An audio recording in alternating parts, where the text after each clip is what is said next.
Saudações, pessoal! Salve, salve! Sejam muito bem-vindos a mais um episódio do podcast Senencai BR. Uma produção da Associação dos Moços da Tenrikyo do Brasil.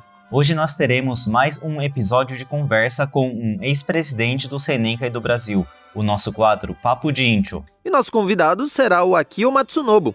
Ele vai nos contar um pouquinho a respeito do período de sua gestão.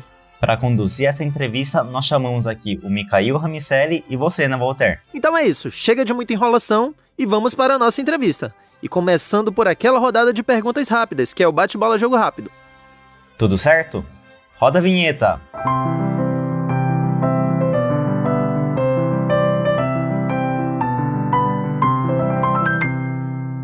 Então vamos para a primeira pergunta do nosso bate-bola jogo rápido.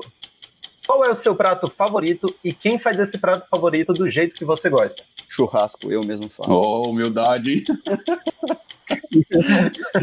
Vamos lá para a segunda pergunta. Qual é o prato que mais gosta de cozinhar para os outros? Eu gosto de fazer costela no fogo de chão. Ô, louco. Nossa. Tô esperando o convite, hein? Essa eu nunca vi, hein? Só colar, hein? Oh, a gente vai gravar um episódio presencial aí, então. Demorou. Terceira pergunta. Qual é mais rigoroso? O calor de Macapá ou o calor de Tenri? Calor humano de Macapá. Boa, boa.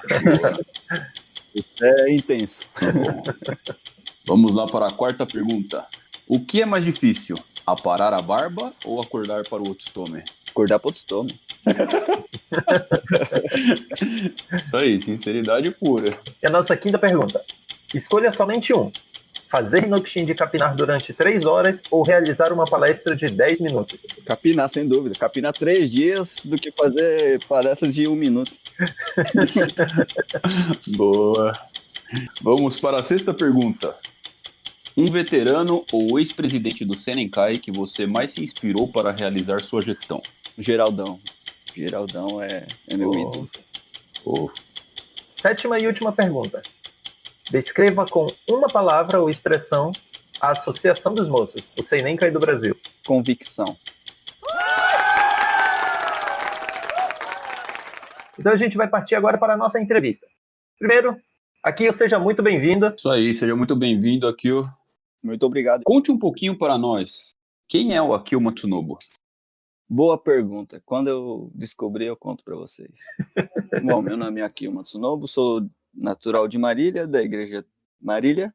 Dizem que eu fui presidente do Senencai aí, eu tenho uma vaga lembrança, enfim. Eu sou uma pessoa extremamente introvertida, mas que por alguma razão eu acabo sendo colocado em posições que eu tenho que me expressar. Isso talvez seja o grande amor de Deus, né? Que faz eu evoluir a cada dia. Maravilha. Cara, agora curiosidade, mas é Matsunobu ou é Matunobu, cara? É Matunobu. É Matunobu, né? Matunobu, o registro é Matunobu. Em japonês é Matsunobu. Ah, em japonês é Matsunobu? Aí no Brasil foi registrado Matunobu. E ficou assim. Mas a família inteira ficou assim? É da geração do meu pai pra baixo, né? Meu avô era Matsunobu. Ah, entendi. Mas quem chegou no Brasil foi seu avô também? Ou foi seu pai já? Meu avô chegou como Matsunobu, registrou meu pai e virou Matunobu. Mas eu gosto do Matunobu, porque se você pesquisar na internet, é só a nossa família que tem. Exatamente. É exclusivo, cara. Matsunobu tem alguns no Japão, mas Matunobu não tem mais. Ah, entendi, cara, entendi. Interessante isso daí, é verdade, cara. Bom, vocês têm que tentar reverter isso daí, então, cara. Eu já nasci errado, vivo errado. Se o nome tá errado, combina comigo. Boa. É muito comum, assim, principalmente esses fonemas que a gente não usa muito no Brasil, né? As famílias japonesas, quando imigraram, mudaram no registro. Por exemplo, da minha família, tem gente que no registro é Masaki só com S, tem gente que é com 2 S. Eu nem sabia que você tinha descendência japonesa. De onde veio o Voltaire, mano? Não, e o Masaki é sobrenome, né? Não é nem nome, né, cara? É sobrenome? Não é Masaki, é sobrenome. É. Tem isso também, que o nome virou sobrenome por causa da ordem que o pessoal falava ali na hora de registrar. Nossa. E o primeiro nome acabou virando sobrenome. Engraçado. Coisas do Brasil, cara. Então, conta pra gente. Você fazia parte da diretoria que antecedeu a sua gestão. E nessa época, você ficou fazendo divulgação em Macapá. Como foi isso? Conta pra gente. Então, na época, se não me engano, como parte das determinações para a comemoração dos 60 anos do Dendocho, o Senenkai tinha um plano de, até os 60 anos, a gente ter representantes da Tenikyo em todos os estados do Brasil. Na época, o Amapá era um dos estados que não tinha nenhum Yoboku, né? Então, nesse momento, eu me disponibilizei a estar representando em um dos estados qualquer que fosse. Aí, então, o presidente, o Yutaka Tani, falou, então você vai para o Amapá. E assim foi. Na verdade, né, era também uma espécie de fuga minha, né? Eu tinha uma certa já desconfiança, ou todo mundo falava que em algum momento eu seria presidente do Senenkai. Então, eu pensei, uma hora vai chegar a minha vez, né? Então, eu vou dedicar pra caramba até lá pros 35 anos, e dali eu vou dar uma sumida aí pra ninguém mais me achar. E aí, depois dos 40, eu reapareço. Esse era meu plano. Então, até os 35 eu ia me dedicar pra caramba no Senenkai, porque eu gostava muito do Senenkai. Aí eu fui para o Amapá. Quando deu 2 meses de Amapá, o Primaz foi lá. Ele falou, vou fazer uma visita ali na casa de missionamento. Aí ele foi lá, andou comigo o dia todo no sol quente, fazer o Sasuke nas casas que eu costumava visitar e tal. Aí à noite fez a cerimônia mensal, fez palestra. E aí ele falou, então, eu tava pensando que o próximo presidente tem que ser você, né? Nossa. Caramba, o cara veio até aqui, andou nesse sol aqui o dia todo comigo e eu vou falar não. Tipo, ele foi lá só pra me chamar, né? É, muita responsa isso aí. Caramba, eu não consegui falar não. E parece que ele sabia que eu ia fugir, né? Porque ele foi até lá no Amapá, com todo respeito aos meus amigos do Amapá, que eu adoro, mas ele foi lá me buscar, porque ele sabia que se demorasse eu ia fugir. Então não teve jeito, né? Agora, durante esse período, quanto tempo você ficou lá no Macapá? 6 meses. Durante esse período passou uma caravana de missionamento lá, pelo menos, não foi também? Não, começou com uma caravana. A gente fez a caravana foi embora e eu fiquei. Ah, tá bom. A minha intenção era ficar pelo menos mais um ano ali, né? Que 6 meses é muito pouco, assim. Uhum. Pelo menos para consolidar. Consolidar é pouco, mesmo 2, 3 anos é pouco, né? Coisa de décadas. Mas, assim, pelo menos para deixar uma semente, assim, mais... Plantadinha. Mas como eu tive que voltar e já assumir o Senenkai, aí acabou ficando só nos 6 meses mesmo. Mas eu lembro que eu estive lá e você estava lá também, certo? Não. Foi antes, você foi antes. Eu fui antes lá nessa caravana? Você foi antes com o Masanori, acho que um ano antes. Ah, entendi. Então você já esteve lá depois, na verdade. É. Após é uma cidade que é famosa pelas guias altas, né? É. tem as guias, Rapaz, a calçada de 1 metro assim, de altura. exatamente. Não dá pra parar carro perto da guia e também pra subir a guia você tem que praticamente escalar.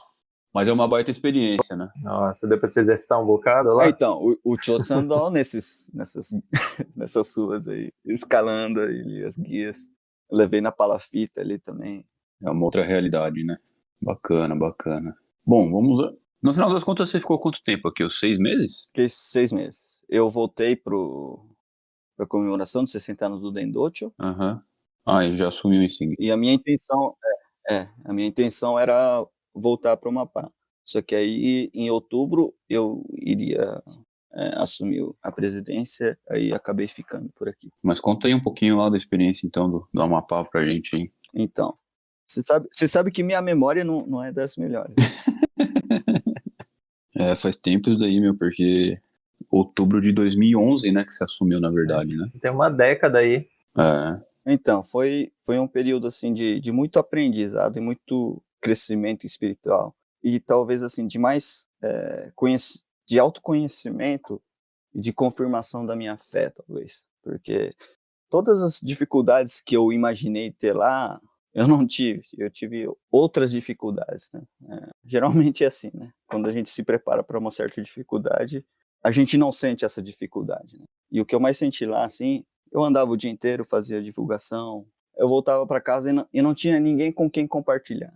Ninguém para quem reclamar, ninguém para, sabe? Acho que isso foi o que eu mais senti. E eu sempre fui, o Mika me conhece bem, assim, eu sempre gostei de fazer as coisas sozinho. Eu saía para Nhoegak assim e tal, mas eu falava, não, eu vou andar sozinho, eu não gostava nem de andar em par, assim. E eu sempre achei que eu me daria melhor sozinho, mas no momento que eu chegava em casa e eu estava sozinho, não tinha ninguém com quem compartilhar, para quem eu falar, nossa, hoje foi tenso, nossa, hoje foi da hora. Isso realmente foi a parte mais difícil. E era só realmente eu e Deus mesmo.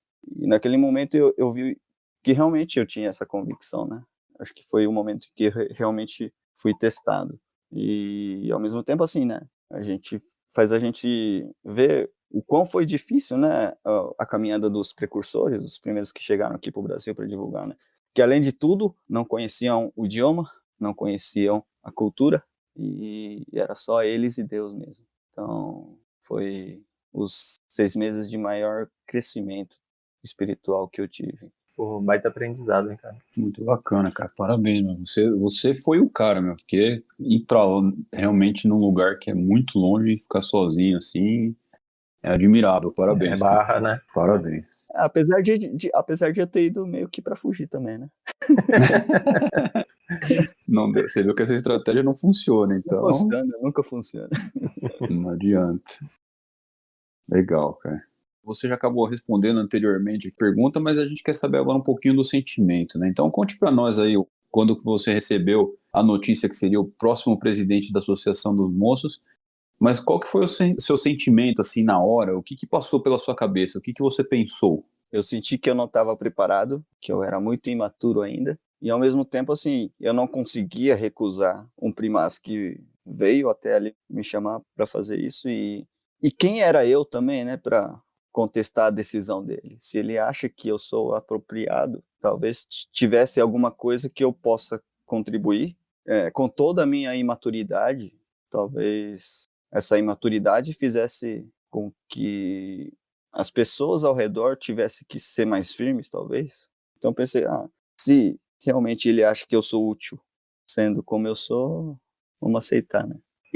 Mas aí se acontecesse agora essa nomeação, você acha que sentiria assim as mesmas coisas? Então, eu penso muito assim, se fosse hoje, em muitos momentos, muitas decisões, muitas situações, eu agiria de forma diferente. Eu era realmente muito imaturo. Mas hoje eu não tenho aquele ímpeto, aquela audácia que eu tinha na época. Então talvez assim, talvez naquele momento o Seneca precisava de alguém imaturo mesmo, né? Porque era uma época de transição, né? O pessoal veterano tinha saído tudo e tava só a gente. O mais velho era o Mika, o Diogo só, né? Pilotar, essa geração aí.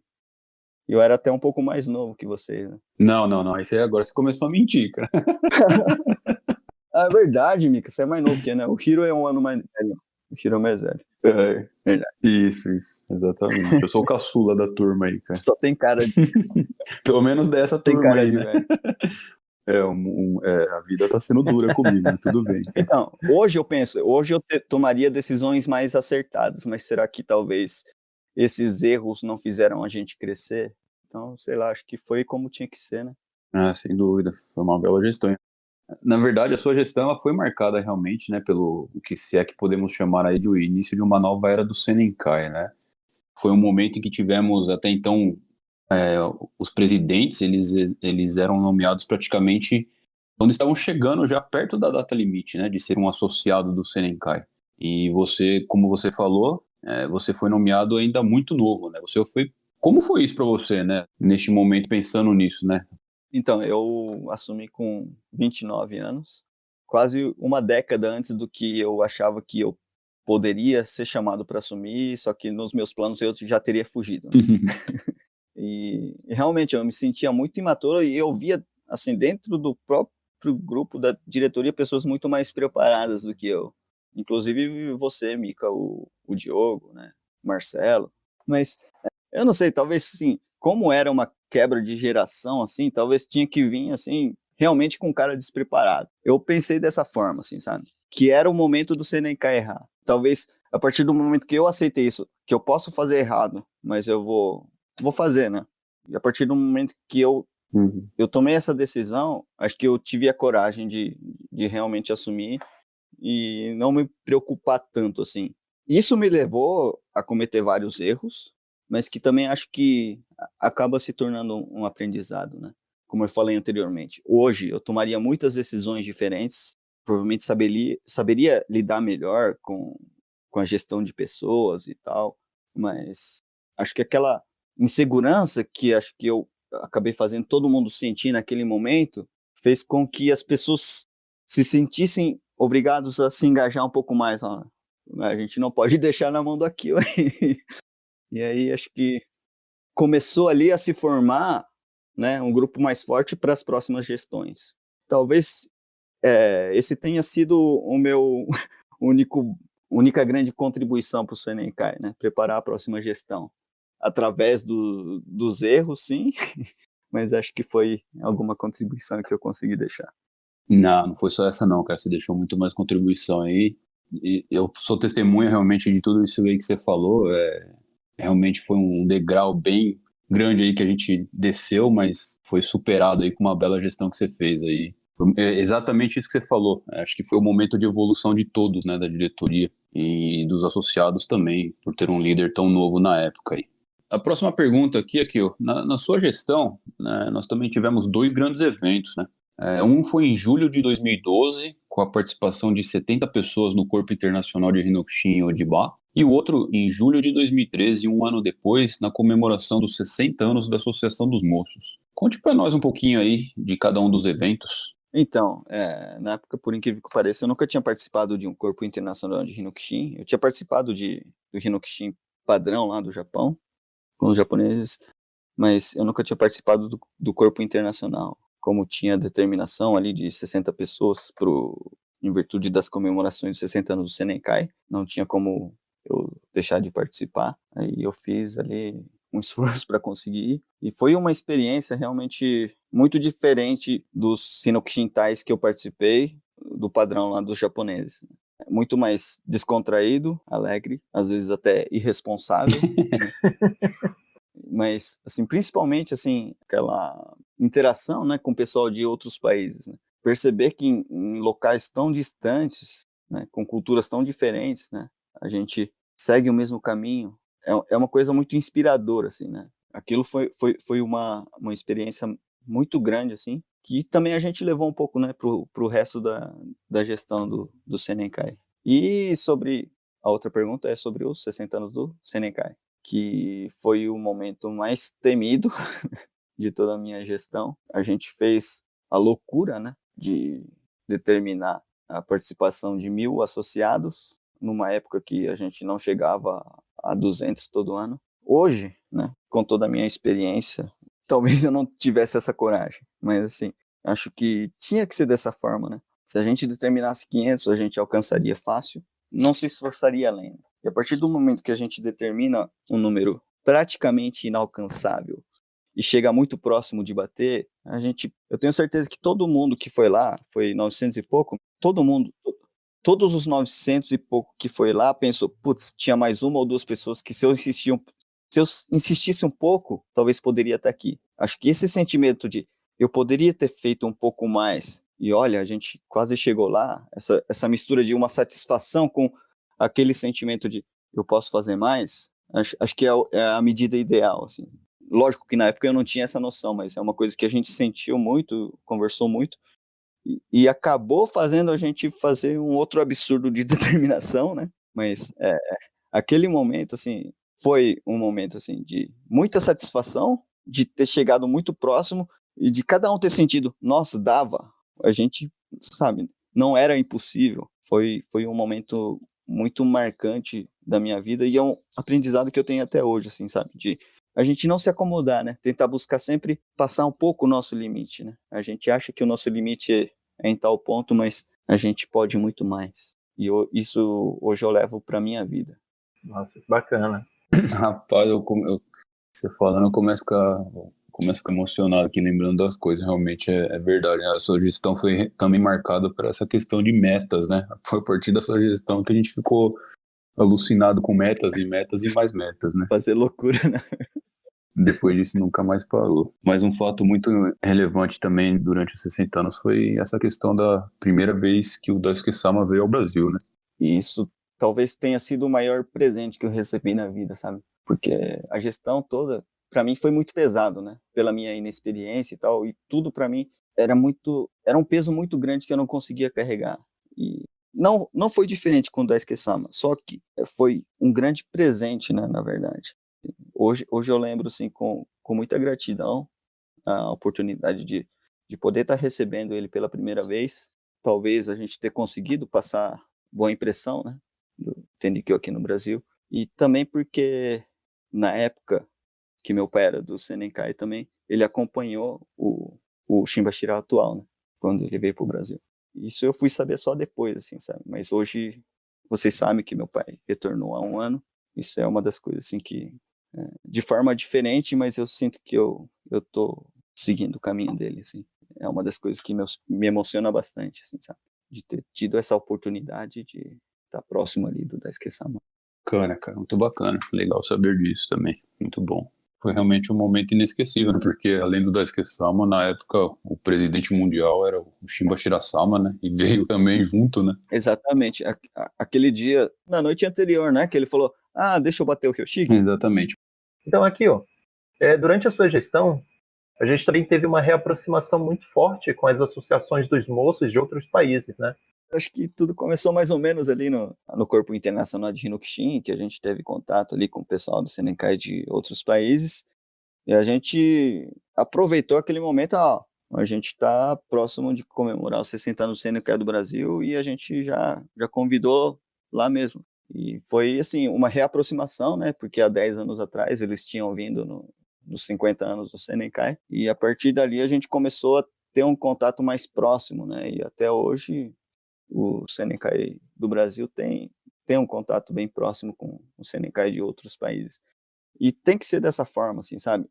Apesar de ser em países diferentes, culturas diferentes, a gente passa pelas mesmas dificuldades, também pelas mesmas alegrias de dedicar em locais diferentes do Japão, né? Então a gente tem mais que se unir e trocar experiências, que isso é um crescimento para todos nós. Que bacana. E conta pra gente, onde é que você acha que mais acertou na sua gestão?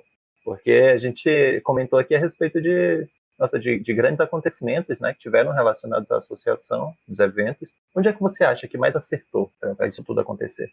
Eu só tive um acerto como presidente, que foi preparar a próxima gestão. Eu acho que foi uma gestão cheia de erros, mas que eu acho que ajudou a preparar os diretores para a próxima gestão. E eu acho que eu acertei também na escolha do próximo presidente, que foi o Hiro. Porque naquele momento ele era o menos cotado, né? Só que também eu vou contar uma história de bastidores que eu já contei para algumas pessoas. Porque todo mundo falava assim, né? Que o Chotsan vai perguntar para trazer os nomes e tal. E que eu tinha que levar os nomes indicando quem eu achava que poderia ser. Só que ele nunca me perguntava isso. Mas, assim, indiretamente, eu sempre sondava ele, assim, sabe? Comentando, não sei quem e tal. Mas nunca falando, eu penso que é ele. Então, eu sempre pensei assim, eu quero corresponder o desejo do Primas. Isso é uma coisa que eu aprendi muito como presidente do Senenkai, porque antes eu pensava, não, o Chotsan não sabe nada do que se passa no Senenkai, sabe? Que a gente que sabe, a gente que tem que direcionar. Mas ele tem um grande amor parental, que assim, inalcançável pra gente. A partir de certo momento, assim, conhecendo ele, eu pensei, eu preciso ouvir esse cara. Eu preciso descobrir quem ele tá pensando que é mais apropriado. E eu tinha isso em mente. E eu ficava sondando ele, assim, sabe? Comentando sobre fulano, sobre ciclano. E ele nunca dava nenhum sinal, assim, sabe? Aí, certo dia, eu cheguei...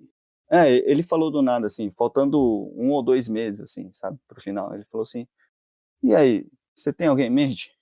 E justamente nesse dia, eu tinha reparado no Hirotara, que era um cara assim, cara, ele faz a dele, ele dedica pra caramba. Ele não faz questão de mostrar isso. Né? Falei, cara, hoje, eu tô pensando no Hirotara. O Primas, como se estivesse esperando isso, ele falou, eu também penso a mesma coisa. Parecia que ele tava esperando eu dar esse nome. Aí eu falei, aí ele falou, eu também tava pensando isso.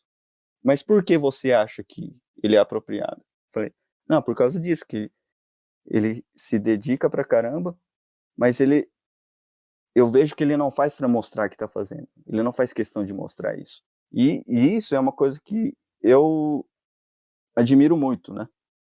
E eu acho que precisa de alguém assim, porque eu só faço querendo mostrar as coisas, né? Então, assim, foi no dia que eu reparei no Hirotada, que ele me perguntou, e eu nunca tinha cogitado ele, né? Eu tinha cogitado várias pessoas.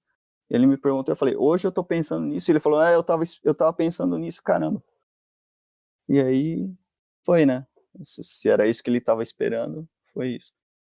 Mas é isso. Eu acho que a minha contribuição foi essa, foi preparar a diretoria as próximas gestões, né? Ao lembrar, como as pessoas foram pacientes com a gente, os kaichôs e todo mundo em geral, assim, sabe? Eu sei que a gente era muito imaturo e a gente cometeu muitos erros, assim, sabe? Mas apesar de, na época, eu achar, nossa, o pessoal só reclama e tal, mas se for pensar agora, assim, o pessoal acolheu a gente com muita paciência, assim, sabe? Com muita compreensão, sabendo que a gente era novo e tava lá para errar, né? E eu tenho muita gratidão por todo mundo que acolheu a gente dessa forma. Verdade, muito bom. E o que você mudaria ou não faria novamente se pudesse voltar ao tempo? Se eu pudesse voltar ao tempo, eu acho assim, hoje, com a minha experiência, eu faria tudo diferente, mas eu acho que o Senenkai precisava da minha imaturidade. Eu fui presidente na época que tinha que ser, e o Senenkai precisava de um presidente imaturo mesmo, naquela época. Eu gostaria de mudar, se fosse agora, mas acho que eu não deveria mudar. Acho que foi como tinha que ser. Muito bom, concordo plenamente. Agora que você já contou pra gente um bocado assim a respeito de todo o período da sua gestão, qual a sua dica para os futuros presidentes? Eu acho que assim, Senenkai é convicção, audácia e, principalmente, se ampara em Deus, acredita em Deus. Não importa você tomar atitudes erradas, se você tiver o espírito correto, se você tem convicção naquilo que você faz, vai fundo. Se der errado, vai ser um grande aprendizado. Se der certo, também. Só não erre o seu espírito. Muito bom, cara. Olha aí. Eu acho que antes da gente finalizar, tu podia dar umas dicas assim de atividade pro pessoal, né, que tá ouvindo a gente. Sei lá, de repente sei lá, um livro, um filme, alguma atividade física, alguma coisa que tu gosta de fazer no tempo livre, assim. Essa pandemia, essas restrições assim de convívio social, acho que trouxe pra gente uma coisa que a gente tá meio acomodado, assim, sabe? O Oyasama se ocultou fisicamente para abrir o portal, para a gente poder fazer o Tsutome qualquer hora, em qualquer lugar, sem medo. Hoje a gente tem uma grande ferramenta, que é a internet, que a gente pode estar em qualquer lugar a qualquer momento, sabe? O portal está literalmente aberto, sabe? E a gente estava explorando pouco essa ferramenta. É um momento assim de a gente ver, nossa, olha como o portal está aberto. A gente pode chegar a qualquer lugar. A gente tem que explorar mais essa ferramenta que a gente tem. De alguma forma, né? A gente pode estar chegando nas pessoas, ajudando as pessoas. Pode ser uma pessoa em 1 milhão, sabe? Se a gente conseguir dar uma palavra de conforto para uma pessoa, já está valendo a pena. A gente estava com o portal aberto, podendo ministrar o Sasuke nas casas, não sei o que, fazer o Tsutome, sem nenhum medo, né? E de repente, a gente não podia mais ir nas casas, a gente não podia mais juntar o pessoal na igreja. Só que a gente pode chegar na casa de todo mundo ao mesmo tempo aqui, ó, pela internet. Então, assim, vamos aproveitar todos esses recursos que também é providência de Deus, né? Se a gente tem essas ferramentas, é para aproveitar e vamos chegar mais aí nas pessoas aí. E atuar mais do que nunca, né? Show de bola. Muito bom. Então é isso aí, né, Walter? Muito obrigado, Akio. Valeuzão aqui. Agora, momento leitura com episódios da vida de Oyasama.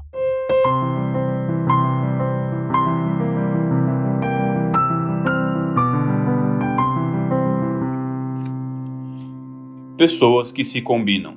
Por volta de 1881-1882, Oyasama disse as seguintes palavras a Tamezo Yamazawa: Deus protege as pessoas reunindo-as pela predestinação. Aquelas com o mesmo espírito são as que vivem juntas nesta residência.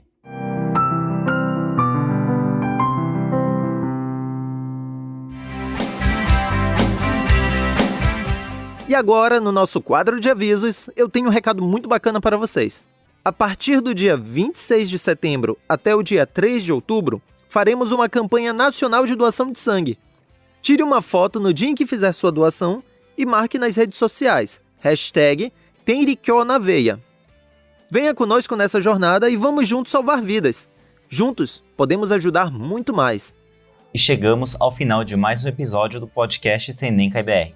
Se você tiver alguma dúvida ou comentário, você pode escrever algo nos comentários aqui do podcast ou no YouTube, ou entrar em contato pelo Instagram em @senemcabrasil. Ou nos mandar um e-mail para o endereço podcastsenemcaibr@gmail.com. A sua opinião é muito importante para a gente criando o podcast ainda mais com a cara dos nossos ouvintes. E é isso, pessoal. Muito obrigado por ouvirem o episódio de hoje. Muito obrigado e até semana que vem. Avante Senencai! Vamos!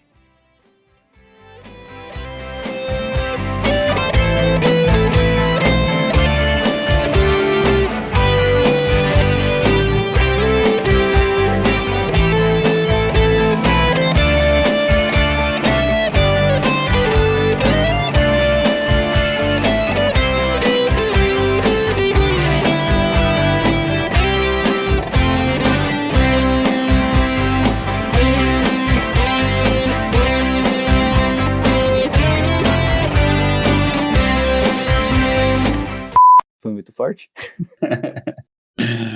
Cara, nem doeu, velho. Foi rápido, né? Putz, mano, eu pensei que ia ter mais zoeira, não sei o quê.